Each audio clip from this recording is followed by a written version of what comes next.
One day, Peter came up to Jesus, and Peter said, "Lord, I've got this guy that's been bothering me. How many times am I supposed to forgive him?" He said, Peter was kind of an impetuous guy anyway. He was, I think, getting a little fed up with this guy. And he's been asking me to forgive him. Should I forgive him 7 times? And the Lord said, "Well, Peter, I'll tell you what. You need to forgive him 70 times 7. Ooh, that takes patience." But that was Peter. And Jesus was telling Peter a story. He said, "You know, Peter, there once was a very rich man, had a lot of money, and he gave a loan to one of his servants. And it was a great amount of money.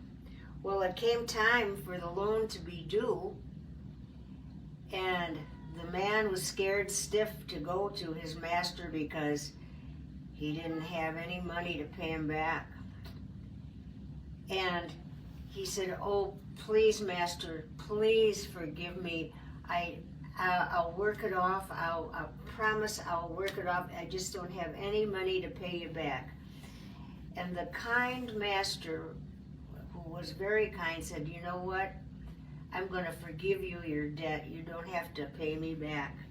Oh, what a relief that was. Ooh, motorcycle. That scared my kitty away.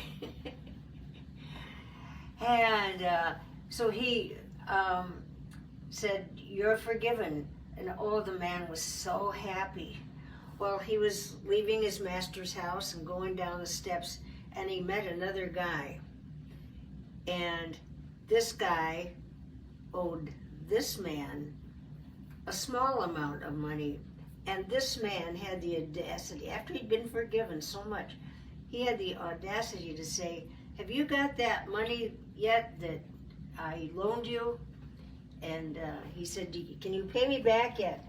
And the poor man said, "No, I can't. I can't pay you back yet. I can give you just a little bit here, but I can't pay you all of it." And he got so mad, he said, "I'm going to throw you into debtor's prison until you can pay me back. Your wife and kids can work it off."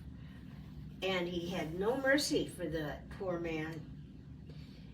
And so somebody overheard this conversation outside, and he went in, the person that heard it, went in and told the big master about how this man that had just been forgiven a huge debt came out and wouldn't forgive a little debt for his neighbor. And the master said, "I want to see that man right now."